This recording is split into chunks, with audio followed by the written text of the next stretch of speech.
আসসালামু আলাইকুম। অনেক হয়েছে ভাইয়া, আর না।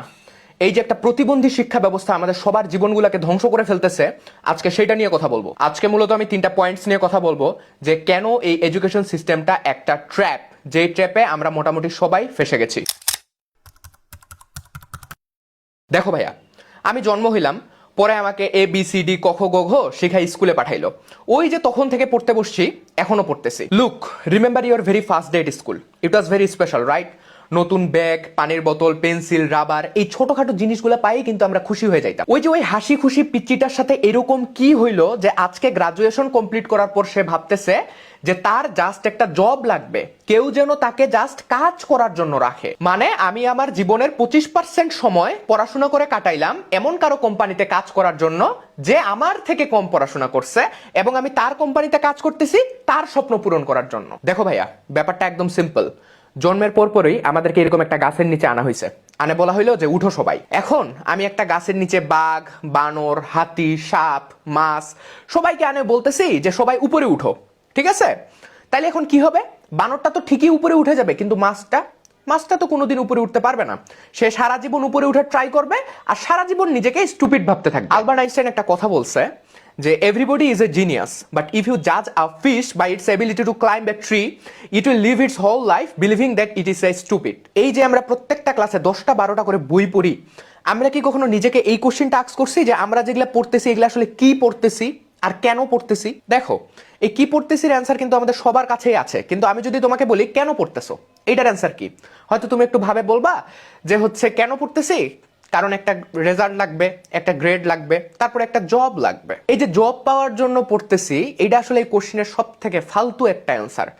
লাইক আমি 15 থেকে 20 বছর পড়াশোনা করব 15 থেকে 20 হাজার টাকা স্টার্টিং স্যালারিতে একটা জবে জয়েন করার জন্য। Every life has a purpose. এমনি তো আর চলে না। মানে আমি আমার জীবন যৌবন সব শেষ করে দিব একটা ডিগ্রির জন্য, তারপর জায়গায় জায়গায় সিভি নিয়ে ঘুরবো। ভাই, আমি কামলা খাটতে আইছি, প্লিজ আমাকে একটা কাজ দাও। একবার চিন্তা করছো যেই জিনিসগুলো পড়তেছি এগুলো আসলে কত ব্যাকডেটেড? একটা ফোন 2 বছর ইউজ করলে পুরাতন লাগে, আর আমরা পড়ে আছি 100 বছর আগের জিনিস নিয়ে, ঠিক আছে? কারণ আমাদের বেসিক অনেক ইম্পর্টেন্ট, বেসিক স্ট্রং করতে হবে। এই এআই এর যুগে সবাই যেমন আগায় যাইতেছে, আর আমরা কোথায় আছি? আমরা পড়ে আছি সেই তোমার 20 শতকে।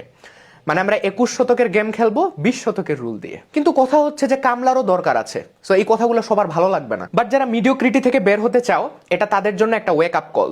দেখো, কেউ যেমন ডক্টর, ইঞ্জিনিয়ার, বিসিএস ক্যাডার হবে, কেউ আবার গ্রাফিক ডিজাইনারও হবে, কেউ আবার ফুড কোর্ট খুলে নিজের ড্রিম স্টার্ট আপ শুরু করবে, কেউ আবার ফেসবুকে পেজ খুলে গেঞ্জি বেচবে। সমস্যা তো নাই, কোথায় সমস্যা? এখন যেই পলার ছোট থেকে ইচ্ছা যে ওই ক্রিকেটার হবে, ওরে তুমি পড়তে লাগাই দিছো।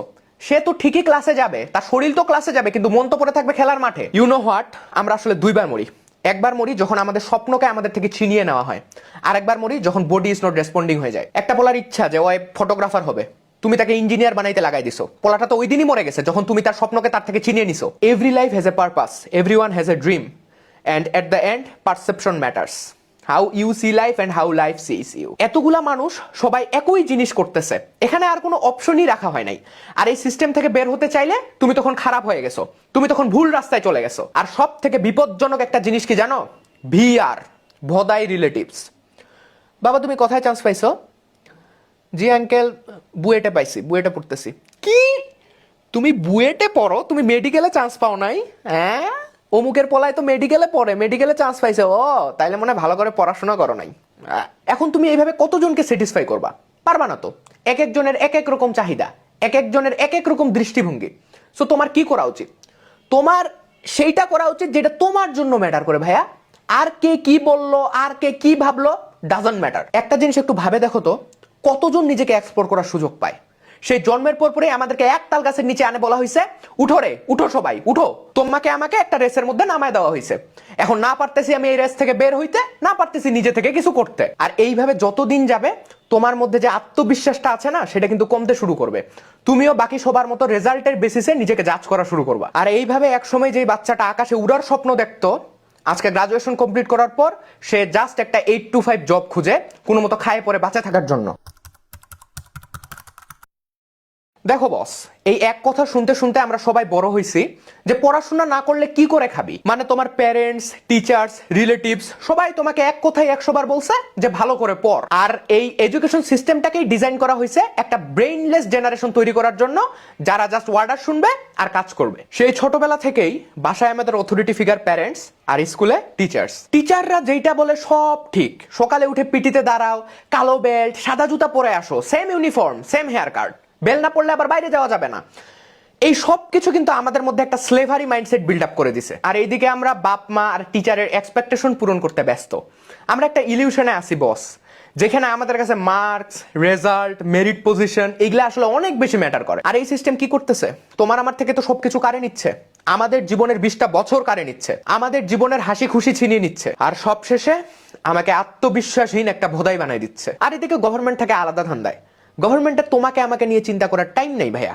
গভর্নমেন্টের জাস্ট একটা নাম্বার লাগবে যে এই বছর এসএসসি পরীক্ষায়, এই বছর এইচএসসি পরীক্ষায় এতজন জিপিএ 5 পাইছে, শিক্ষার হার এত বেড়ে গেছে। আর এইদিকে ভাইয়া আমরা যদি অ্যাকচুয়ালি শিক্ষিত হই তাহলে তো গভর্নমেন্টের প্রবলেম, ধান্দাবাজি তো সব বন্ধ হয়ে যাবে। For this they developed a system to keep us busy memorizing shit things. রবীন্দ্রনাথের ডেডির নাম কি, কে কোন সালে পয়দা হইছে, জাতিসংঘের মূলনীতিগুলো কি কি, সুভার গরুগুলোর নাম কি, এগুলা আমি বসে বসে মুখস্থ করব কেনবে? আমার কি কাম নাই? তুমি আমাকে এই কাজে বিজি রাখছো আর তুমি ওইদিকে হাজার হাজার কোটি টাকা মারি দিয়ে পালাবা। আচ্ছা দেখি তো দেশে কি হচ্ছে, দেশের হালচাল কি।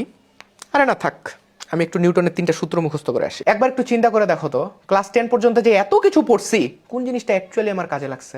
10 বছর থেকে আমরা ইংরেজি শিখি, কিন্তু লাথাইলেও একটা ইংরেজি সেন্টেন্স মুখ দিয়ে বাইর হয় না। কেন জানো? কারণ আমরা তো সেই ছোট থেকে ভাই গ্রামারের রুল মুখস্থ করে বড় হয়েছি, টেক কোশ্চেনের রুল পড়ছি। আই এম এ বলদ, আরেন্ট আই? এই রুলগুলো আমরা খুব ভালো লিখতে পারি, কিন্তু একটা 5 বছরের বাচ্চা দেখো যে তত্ত্বরা ইংরেজি কইতেছে, কিন্তু বুড়া হয়ে গেছে তাও ইংরেজি কইতে পারি না, কারণ ওই যে ছোট থেকে রুল শিখায় বড় করাইছে। কই আমাদেরকে তো Elon Musk, Jeff Bezos, mark Zuckerberg কেমনে তাদের বিজনেস এম্পায়ার দাঁড় করাইছে এগুলো শেখানো হয় না। আমাদের বইয়ে কি থাকে জানো? ফেসবুক আবিষ্কার হয়েছে 2004 সালে 4 ফেব্রুয়ারি। এইটা মুখস্থ করো ভাই, এটা এমসিকিউতে আসবে। আরেকটা জিনিস আমাদেরকে বোঝানো হয়েছে যে আমাদের জীবনে আসলে টাকার খুব একটা দরকার নেই, একটা গভর্নমেন্ট জব পাইলেই লাইফ সেট। টাকার দরকার নাই মানে? অবশ্যই টাকার দরকার আছে।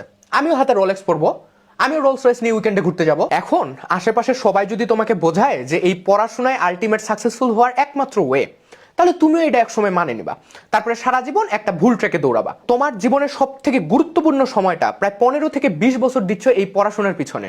এর মাঝে কত এক্সাম, কত অ্যাসাইনমেন্ট, রেজাল্টের প্যারা, এত প্রেশার নিয়ে ধীরে ধীরে তুমি এমন একটা মানুষে পরিবর্তন হয়ে যাচ্ছ যে শুধু একটা জব চায়, স্যালারি যাই হোক। একটা কথা কি জানো, ইউএসএতে প্রায় 5 লাখ প্যারেন্টস তাদের সন্তানকে স্কুলে পাঠায় না, আর এদের বেশিরভাগই আবার টিচার্স। তারা নিজেদের বাচ্চার গিফটস এন্ড এবিলিটিস বোঝার ট্রাই করে, নট লাইক পয়দা হওয়ার পরপরই আমার পোলাই ডাক্তার হবে, আমার পোলাই ইঞ্জিনিয়ার হবে। আর সব থেকে বড় কালপ্রিট হচ্ছে এই সিলেবাস।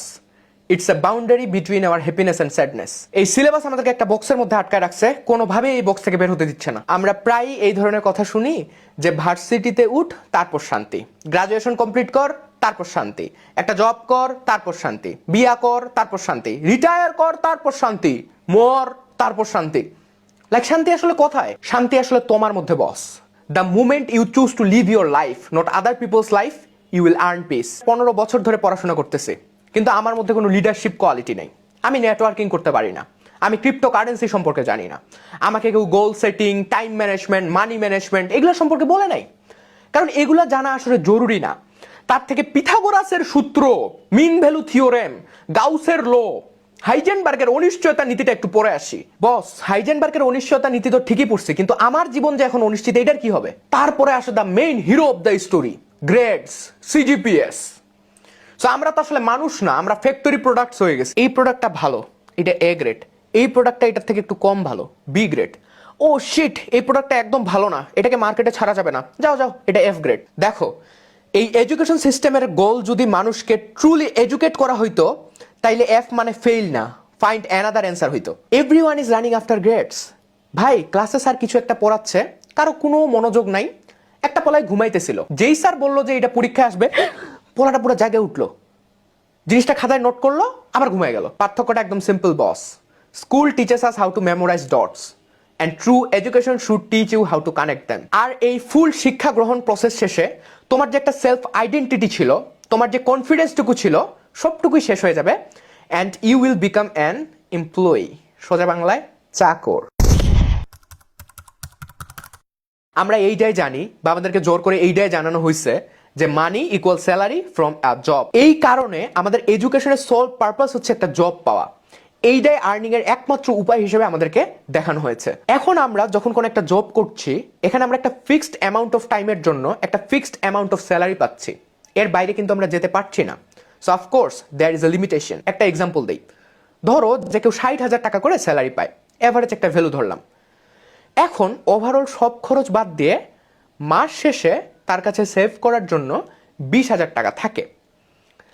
এখন এমনি যদি সে 1 কোটি টাকা রিচ করতে চায়, মানে প্রতি মাসে 20,000 টাকা করে বাঁচায় বাঁচায় যদি 1 কোটি টাকা রিচ করতে চায়, তাইলে তার লাগবে 42 বছর। এখন ধরো যে তুমি এমনি কোটিপতি যদি হতে চাও, ধরো তুমি 25 বছর বয়সে একটা জব শুরু করলা, তার সাথে 42 যোগ করো, তুমি 67 বছর বয়সে যায় 1 কোটি টাকার মালিক হবা। তো সমস্যা কি? সমস্যা তো নাই, আমরা তো কয়েকশো বছর বাঁচবো। সো প্যারা নাই, এমনি চললে বস, তোমাকে ইএমআই দিয়ে আইফোন আর লোন দিয়ে কার কেনা ছাড়া কোনো উপায় নাই। দেন ধরো তুমি একটা লোন নিলে, তারপরে আবার এটার জন্য এক্সট্রা একটা কস্ট এড হইলো, সো প্রেশার আরো বাড়লো। এইভাবে আসলে কোনোভাবেই তুমি এই ফুল প্রসেসের মধ্যে শান্তি খুঁজে পাবা না। আর ছোট থেকে আমাদের মাথায় এগুলাই ঢুকানো হয়েছে যে পড়াশোনা কর, তারপরে একটা জব কর, তারপরে মর। লাইক এখানে লাইফটা কোথায়? আমি কি এগুলা করতে আসছি দুনিয়ায়? ছোট থেকে ভার্সিটি লাইফ পর্যন্ত মার্ক, গ্রেড, মেরিট পজিশনের রেস, তারপরে জবে যাও, ওখানে আবার কে কারে টপকায় প্রমোশন পায় সেইটার রেস। দেখো, the race continues and the finish line is death. কোনো কাজই কিন্তু ছোট না, but the most important thing is you should be happy and you should spread happiness. 2 দিনের দুনিয়া এত প্যারা খাইতে আসি নাই ভাই। Life is tough, but most of us are struggling with the wrong things. আর ছোট থেকে আমরা কি শিখছি? যে টাকা ভালো না, টাকা খুব খারাপ একটা জিনিস, টাকা পাইলে মানুষ খারাপ হয়ে যায়। কিন্তু যত আমরা বড় হতে থাকি, আমরা আসলে বুঝি যে টাকার গুরুত্ব কতটুকু। কারণ মানি ইকুয়াল ফ্রিডম। একটা 22-23 বছরের পলা ভার্সিটিতে পড়ে, তবুও তার হাত খরচের জন্য বাপ মায়ের কাছে হাত পাততে হয়। কারণ আমরা ডিফারেন্সিয়েশন, ইন্টিগ্রেশন এগুলা করেই জীবন পার করছি। স্কুল কলেজে আমাদেরকে এইগুলা শেখায় নাই যে how to earn money, how to grow money, how to diversify money. আর এই যে বিসিএস নিয়ে এত মারামারি কাটাকাটি, স্টার্টিং স্যালারি কত ভাইয়া? ওই তো সব মিলে 40,000-এর কাছাকাছি।